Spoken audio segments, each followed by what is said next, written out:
If you want more stories, please subscribe. My dad is entitled. My son just had surgery. His surgery was hours away from home. I had to be by myself while my son was having surgery. My kids are my everything and I was having a panic attack the whole time.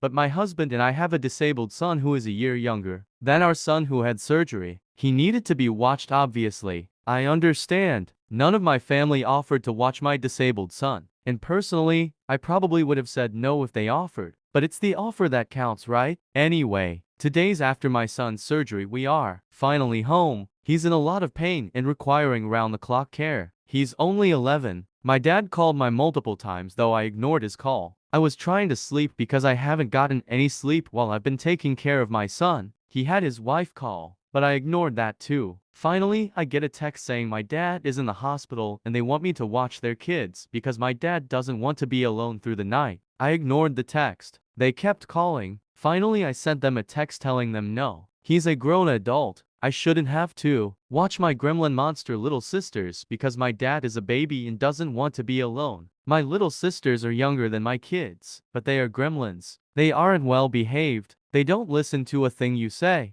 I'm not having them around while my son is healing. They are abusive to animals. They broke their cat's leg. So my dad got rid of the cat and I have 2 cats and 2 rats. I don't want them in my house with my pets. The last time they asked me to watch their kids I did. They wanted to go hunting. Well, apparently it was too cold to hunt, so they didn't even go. They just went to sleep after dropping the kids off, which is ridiculous. If you want to have a kid-free day, just ask. But don't lie to me to get me to watch your kids. Not to mention my cat who has never been a mean cat. He is my gentle giant. He's 2x the size of a normal cat. He's sweet as can be. He loves to just sit and watch, and he loves a nice nap on your lap. I've had him since he was 6 weeks old. He's almost 4.5 years old. Suddenly turned violent and started biting and growling and hissing for months after they left. Since then I haven't allowed them into my house again. To be honest, I'm sure my dad is only in the hospital because he's upset my son is getting attention and not him. My dad is a sociopath.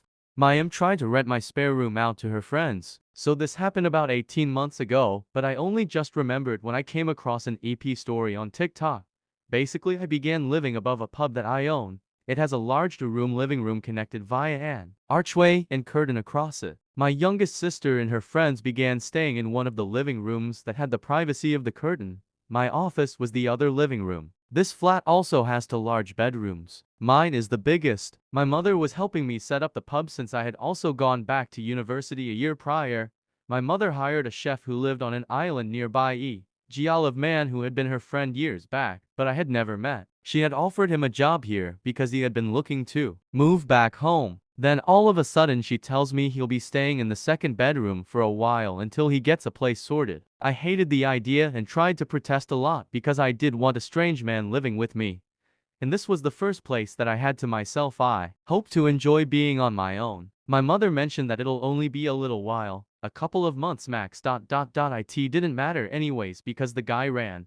My mother's best friend who had helped me sort the pub out a lot and I had known for years, was also in between places at this point. So after the first guy left, I suggested she move her stuff. She said it would only be for a month while she finds somewhere else, so I said no worries, and she moved her stuff in. Then it turned out my mother's other best friend also started to need a place to live because he didn't want to live at home with his parents anymore. So my mom invited him to live in my flat. When she told me this I questioned where he would even stay. She replied, he'll have your room. You stay in that living room with the curtain, and then when first best friend moves out, second best friend will move into that room and you'll get your room back. When I responded I didn't really know this best friend that well. In the 10-15 years of their friendship I met the guy only a handful of times. My mother responded, oh, it's only until he gets a place. It'll be about 6 months. Whenever I pushed or said I didn't feel comfortable or I wasn't going to give up my room, she would get annoyed and say she's just trying to help her friend. That Christmas the first best friend stuff was still there, but she wasn't staying there. She had her own place, but she just left a lot of her stuff here for a while. My sister came back from uni for the holidays, and at that time we were discussing that in the summer break she would live here too. My youngest sister was still living in the living room with her friends too.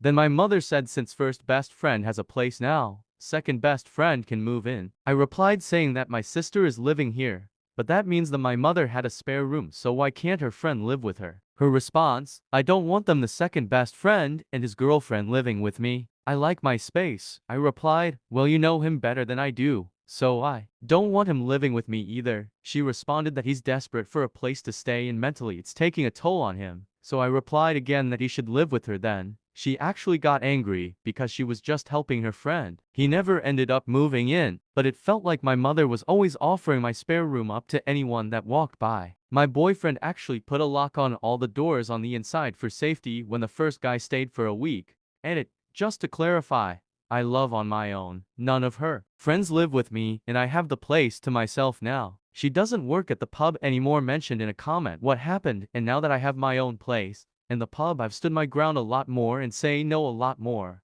I don't get guilt-tripped anymore and everything is good. My mother and I get on better now that we have separate lives. I just thought it was a funny story because I find the audacity hilarious. Edit to also my mother doesn't take no. She'll use guilt or she'll say trust me or she'll get angry at you. It's easier said than done growing up like that. I've said in a few comments that this has gotten better because now I know I can say no and that be the end of it because it's my place, but it took a while to find it.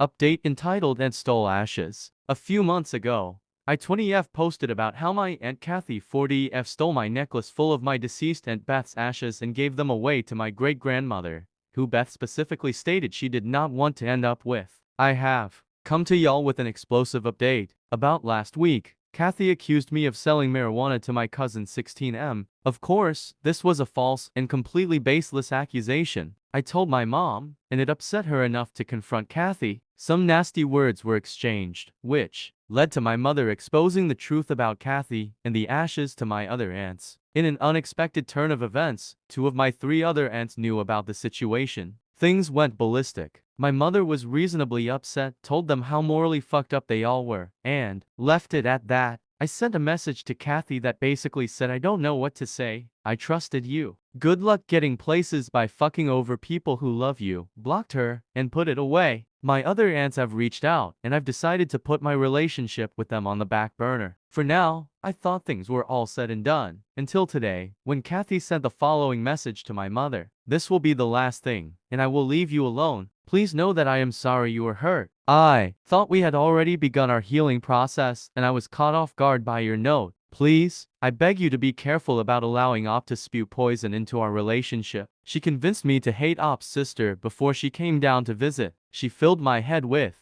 constant meddling and exaggerated comments. I didn't realize it until Op left and her tricks faded away. Op once told me in the midst of a lie that I caught her in. Wow, my mom usually falls for it. But you can see right through me. This comment keeps playing in my head and is even louder now. I do not mean to cause a divide between you two, but please be aware she is a loaded gun and is running the show. Op is raged with jealousy and has your complete and undivided attention. You both have every right to be angry, but the truth is being twisted by Op. I really want to work on our relationship. I get if you need space, but please fact check your daughter and don't reward this self-destructing behavior. I tried to have a relationship with her when Aunt 1 was here, but she wouldn't have it. She knew exactly what she was doing and created the awkwardness. I would never keep her from Aunt 1. She intentionally did this, and had you believe it, I will give you space now. But your child is dangerous and you are enabling and empowering her worst trait. I love you, Op's mom, and will never be mad at you. She also messaged my sister saying how I allegedly hate her and shit talk her frequently. I don't even know what to say about this message. First and foremost, I feel like she is 100% trying to change the subject from her ash thievery. Secondly, she is clearly trying to drive a wedge between me and my immediate family because she destroyed her own sister relationships through her reckless actions. Half of the things in the message aren't even true, and everyone I've shown it to has laughed at how ridiculous she sounds. I'm blessed enough to have a strong bond with my mom and sister, so they fired some shots back in my defense without me even knowing. My family is so fucked up, man.